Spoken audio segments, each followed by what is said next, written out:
Yo, what is going on YouTube? I am the Red Riot and I'm your coach of the Houston Gastrodons, and today I'm here to go over my draft analysis for the WPF Season 6. I'm actually a new coach this season, so I'm hoping to make some good impressions, and with that out of the way, let's go ahead and get into the draft. So I actually got the first pick overall in the B division. So there's 5 divisions, S, A, B, C, D, so B is the middle division. As I said, I got the first draft overall, so that was pretty cool. So I went ahead and I picked up the tier 1A Mega Scizor. So Mega Scizor is a mon that I've been wanting to use for quite a while now. It's got great offense. It's a pretty decently bulky mon, so you can run it decently bulky with offense. You can run it more bulky and as a setup sweeper with Swords Dance. Gets access to bullet punch. It's one of the hardest hitting bullet punches in the game outside of like banded regular Scizor. But with that technician boost and stab boost, it hits really hard. So I'm looking forward to using Mega Scizor a lot, especially since it's got a great defensive typing in my opinion, with fire being the only real weakness it has as a quad weakness, but everything else is either resisted or neutral due to how bug and steel cancel each other's weaknesses out. So anyways, moving on, as the first round pick, as the first overall pick, I actually got the wheel pick as well because this was a snake draft format. So from here on out, the picks are basically going to be grouped in pairs of 2, so 2 and 3 will be together, so on and so forth. So second in my draft, I chose to pick up Rotom Wash. Rotom Wash is a great mon. I actually really like all the Rotom forms for the most part, outside of like the Fridge and the Fan Rotom, but Mo, Wash, and Heat are 3 really great mons. I have Heat in another draft league, so I decided to opt for Wash this time. The only downside of Wash, I think, in my opinion, is the inaccurate Hydro Pumps, and you have to rely on that as its only form of Water Stab. But other than that, it's a great mon with great utility. It's got Volt Switch to keep momentum up along with Mega Scizor's U-turn. It's got defog support, and now with boots, it doesn't have to worry about coming in on rocks and taking rock damage, which isn't a big deal considering it's not super effective on it like it is in Rotom Heat's case. It's got Thunder Wave support, Toxic support, it's got Hex support. It's just got a lot of great support in general. So, and I think Rotom Wash and this next spawn that I actually picked up form a really great core with Mega Scizor, and that's kind of what I wanted to do in the early rounds, was to patch up my weakness from Mega Scizor's 4-time weakness and get some other mons that play really well with it. So moving on, along with Rotom Wash, I picked up the tier 2B Arcanine. And Arcanine is just a great mon in general. With the way teleport works now in Gen 8, Arcanine got a lot better. It has 2 really good abilities in Intimidate and Flash Fire, and based on the matchup, you can probably justify running Justified, but I highly doubt I'll be running Justified this season.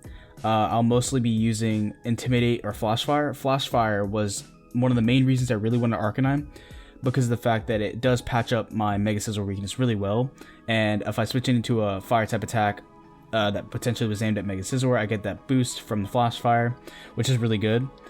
And not only that, Arcanine is just a great mon. It can be run multiple ways. It can be run defensively, it can be run offensively, it can be run special, and it can be run physical, which is a really great thing to have in a draft league, because your opponent is going to have a hard time figuring out what exactly you're going to be running. And so running the defensive set is really good, honestly, because like I said earlier, teleport. You just click Toxic, click Morning Sun, you sit there and take a hit, and then you teleport out of there and pivot into a mon that can come in and kill something like Mega Scizor.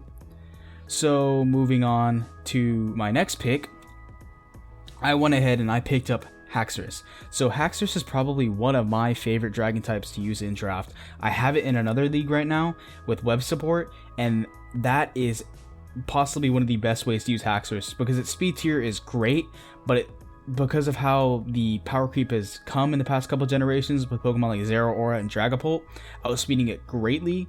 Under webs, this mon is a threat. Unfortunately, spoiler alert, I wasn't able to pick up webs this season, but it isn't the end of the world, because Haxorus in general is still a great mon. Slap a twist band on it and it deals a crap ton of damage right off the bat. With Mold Breaker being a great ability, it can break through things like opposing Rotom Heats, opposing Rotom Washes, things like that. Just clicking EQ and OHKOing because of how monstrous this thing's attack stat is at base 142, 147, I want to say. Something around there. Can't remember off the top of my head. I do remember it being extremely high though. On top of that, Bandit First Impression hits like a truck. Bandit Outrage.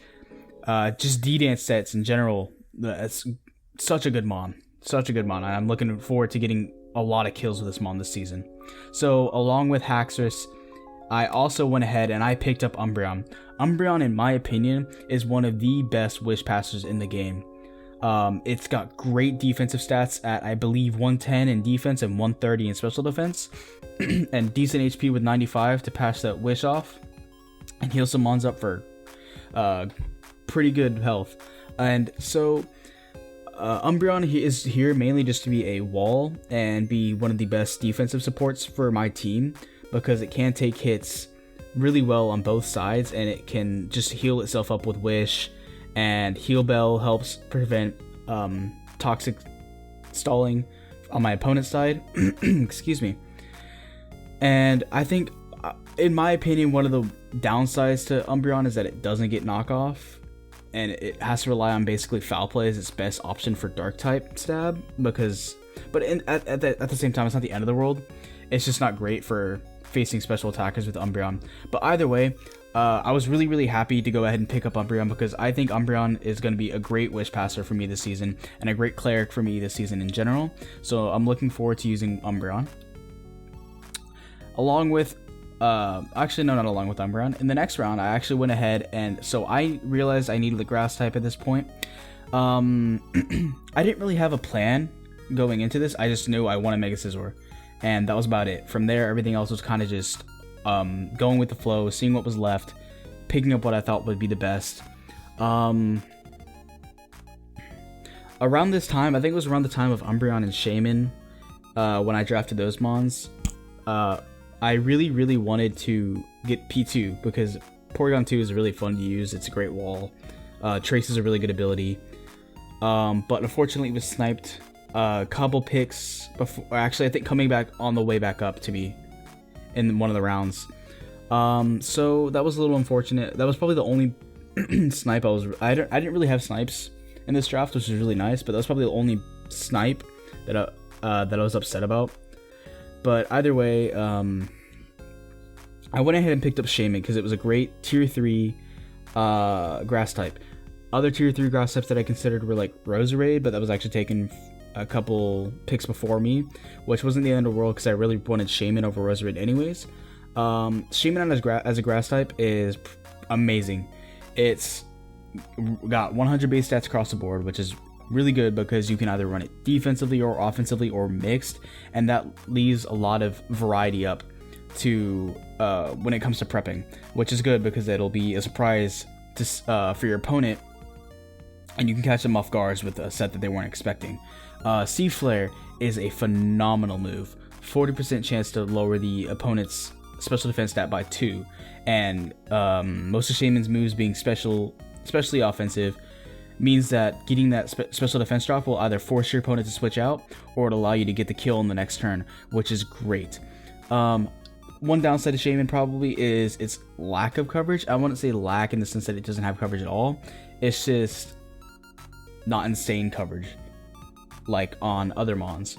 But either way, I think Shaman's going to be great, and I'm really looking forward to using it, and I think it'll do really well as my ground type resist for this season, as I did pick up a couple mons that are kind of ground type weak, like Mega Scizor as a steel type and a bug type. Like bug types normally resist ground, but because of the fact that it's dual typing makes it neutral, I didn't really have a steel ground type resist at this point other than Rotom Wash, but Mold Breaker mons like opposing Haxorus or Excadrill being one of the most notable ones would make it a little difficult. But yeah, so I think Shaman's going to be great as my ground type resist, and I'm looking forward to using it because of the fact that Seed Flare can break through teams really easily. So moving along with Shaman, I went ahead and picked up a Florges. So I kind of lied when I said I wasn't sniped that other than P2, because of the fact that I was kind of sniped when it came to picking up my fairy type. So I was looking at either Togekiss or Sylveon, but I really wanted Sylveon. And Sylveon, I think, was taken within the same round that I actually picked up this Florges. So that was kind of unfortunate. It kind of sucked because I really wanted Sylveon. Sylveon and Umbreon, both great Mons, both great Wish Passers. Sylveon can actually be ran pretty decently offensive as well. But picking up Florges wasn't a bad idea. It's got a monster Spit F stat, so it can take special hits for days, which is good considering the fact that it pairs really nicely with a Mon that I picked up in a couple later rounds that you'll see in a bit, because that Mon is more physically defensive than especially defensive. But yeah, Florges is great. Gives me another Wish Passer, meaning I don't have to rely on Umbreon every week for Wish Passing. Or if I really wanted to, I could be that guy and run dual Wish Passers and stall my opponent to all hell and back.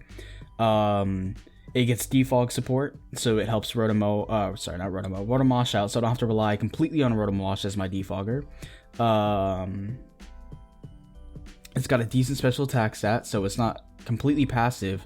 You can run it defensively and still have a really good special attack stat to hit things and do pretty good damage and not just be completely setup fodder. But yeah, I don't really have much else to say about Florges. The only thing is that I might switch it out for Float Eternal later on. I doubt it though. I don't know. Float Eternal's allowed in this league, and it's just a little more offensive and slightly less bulky, but it does pretty much the same thing. It would just allow me to run a more offensive set if I wanted to, like a Scarf or a Spec set or something like that. But other than that, nothing else to really say about Florges, so I'm going to go ahead and move along. So this is a Mon that I've been wanting to use for quite a while now. I think it's a really cool Mon. And Lycanroc Dusk is going to provide me with another priority Pokemon, or priority attack Pokemon, along with Mega Scizor, because it gets Excel Rock. And Excel Rock and Bullet Punch are both really good priority moves, and these are probably two of the best physical priority attackers in the game because of Lycanroc's Tough Claw ability. And in DLC, I think Lycanroc Dusk got a lot better because if I remember correctly, it got things like Close Combat and Play Rough, so it no longer has to completely rely on things like Fire Fang to break through bulky steels, which would normally wall it because of it being a rock type. So, I don't really have much else to say about this Mon. It's really fast, it's really hard, has a great ability, kind of versatile. It can be a setup Mon with Swords Dance, it can be a Choice Banded Mon and just hit hard as hell and revenge kill things with Excel Rock. Stop setup sweepers with Excel Rock, like opposing setup Dragapult with Dragon Dance. Yeah, like I said, nothing else to really say about Lycanroc. This is just one Mon that I'm actually really looking forward to using. I've been wanting to use it for a while. And anyways, yeah, moving on. I went ahead and picked up Mudsdale along with Lycanroc. Oh, I guess before moving on, I can mention that Lycanroc does get Stealth Rock, so it can give me a fast Stealth Rocker if need be.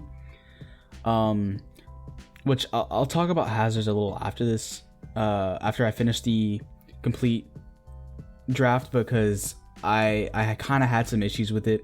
But anyways, I went ahead and picked up Mudsdale as my main form of Stealth Rock setting. Mudsdale is a phenomenal Mon. It pairs really nicely with Florges because Mudsdale is really defensive and has a great ability and stamina, which allows it to increase that defense and therefore give itself more powerful body presses actually. It's got pretty good utility in Stealth Rock, I believe Roar, Toxic, and it can actually be ran with some pretty cool sets like Rest Talk, as well as Assault Vest, so you can run a Assault Vest set to kind of fill the gap, sorry, not fill the gap, kind of patch up its low-end special defense, which is really good. And overall, Mudsdale's a great Mon. I've used this Mon in the past, I think once or twice, and I've had a lot of fun using it, and I think it's a great rock setter and a really good tier 4 pick. So moving on, these last two picks were kind of just like thrown in there because I didn't really need anything else at this point. I kind of already had all my bases covered in Stealth Rock setters and quite a few hazard removals, because I have Florges and Rotomosh so far as, I guess, technically Mega Scizor. I kind of forgot to mention that Mega Scizor also does get defog. So at this point I wasn't too concerned about patching up any holes other than maybe getting a couple more hazards. But anyways, at this point I was low on points. I didn't have enough points to pick up anything higher than a tier 4B and a tier 5. So I went ahead, and the best tier 4B that I really saw was Xatu. So I went ahead and picked up Xatu. I think Xatu is actually a great mon. For being a low tier mon, it has a lot of support. It's great in a support role. It gets wish, which means I have another wish passer, and I also forgot to mention earlier, just going back a bit, Shaymin gets aromatherapy, so that means I also have another form of cleric. Anyways, Xatu gets wish, it gets thunder wave, it gets toxic, it gets screen, so it gives me a great screen setter. It gets nothing else that I can think of off the top of my head. But its main, the main great thing about it is that it has magic bounce, so it's a great deterrent for opposing hazard setters. So, for example, if I don't feel like bringing defog one week, I can bring Xatu, even though it technically does get defog, it gives me another defogger. But I can bring Xatu and bring it as a hazard deterrent, and it lets me switch in to Pokemon that are trying to toxic spam me, which is great because it'll help prevent toxic stall and it'll help prevent hazard stack. So overall, I think Xatu is a great mon. It was probably the best thing left in tier 4B, and for a tier 4B mon, it is really, really good, and I feel like I'm going to get quite a bit of utility out of it this season. So anyways, moving on to the last and final pick.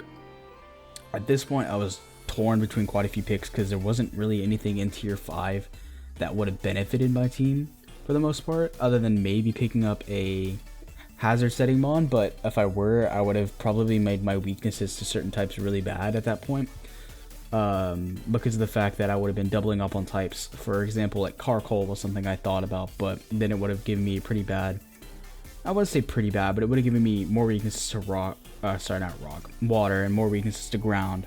So that wasn't something I was really wanting to do. So I tried avoiding doing that as much as possible. And I also realized I didn't really have a great fighting type switch in other than like Florges and Xatu at this point. So I went ahead and I picked up a ghost type in the form of Haunter.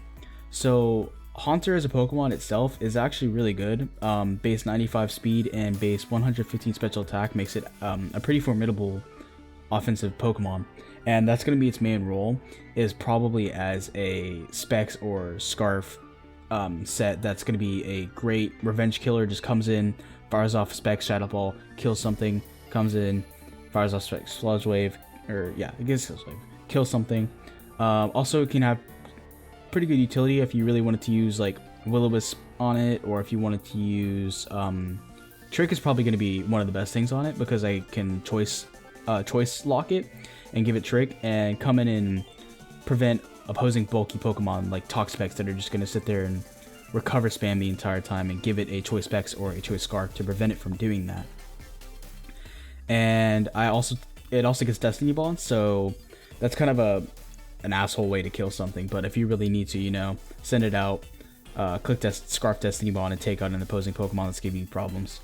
But yeah, I'm going to go ahead and I'm going to throw it onto this team recap page here so you can see everything that I went ahead and drafted, while I kind of give my final remarks on this team. So overall, this is probably one of my favorite teams that I have drafted in general. Like, probably is my favorite team that I've drafted in general. I'm really proud of what I managed to do with my draft. I'm the type of person that likes to take more, I wouldn't say mediocre Pokemon, but rather than taking a bunch of tier 1s and tier 2s and making my team really, really top heavy, I prefer to make it balanced throughout. So I like to take the best options from each tier for my team, and that's kind of what I did here. I got a great core. Like I said, those first 3 pickups make a great defensive core because they cover each other's weaknesses really, really well. I think the only thing that really wasn't covered up was like Rock, because it hits Rotom, Wash, and Scizor neutrally while being super effective on Arcanine. But that wasn't the end of the world because I patched it up later on by picking up things like Lycanroc and Mudsdale. This team, it's not, I wouldn't say it's on the slow side. It's got great speed tiers. It actually, for the most part, goes down in pretty good increments, like base 110 to base 100 to base 95. I have quite a few base 95 mons, which is probably one thing. That's another thing that I wasn't too sure on, because I have Arcanine, Xatu, and Haunter all in the base 95 speed tier, which is a little unfortunate because it can make it pretty easy to speed creep on the opponent's end. But hopefully that won't be too big of an issue, because it's not like I'm going to bring all 3 mons 1 week and then be blown back because one mon sped crapped and nothing on my team speeds it at that point. Anyways, yeah, 110 being the fastest from Lycanroc Dusk is a little unfortunate because of how fast the metagame has gotten now. But like I said, I kind of patched it up by having two of the best priority users in the game in the form of Mega Scizor and Lycanroc. They both just hit so hard with their priority, and it can prevent things that normally outspeed me from killing me, which can be great because my team is a little on the slow side. I think another issue I had with this team, looking back at it, is the lack of hazards that I had.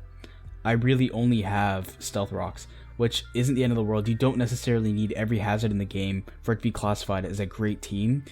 Stealth Rocks in general is just the go-to hazard. So not having spikes or T-spikes or webs isn't the end of the world. It would have been nice to have at least T-spikes and webs, because T-spikes puts a lot of pressure on your opponent, and webs can bring out can lead to some great sweeps with things like Haxorus and potentially even Arcanine, without forcing me to run setup T-Dance or like Scarf. Another issue I think I had was the lack of Rapid Spin. It does leave me a little Defiant weak, which can be annoying, but I don't know. It's something that I'll have to worry about later. If it doesn't work out for me in the end, I'll end up probably dropping something and picking up something that gives me Rapid Spin. Most likely it'll be Haunter, because that's the thing that I'm like least confident in at the moment. I'm not saying Haunter's terrible, it's just like, if I were to drop something off this team, it probably would be Haunter, because I think everything else on the team works really well together. Other than that, guys, I think that's it. I'm gonna go ahead and end the video there. Let me know your thoughts in the comments down below about what you think of my team.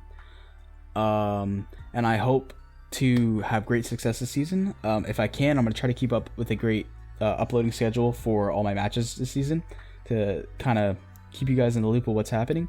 But yeah, other than that, thank you guys for watching, and I'll see you next time. Peace.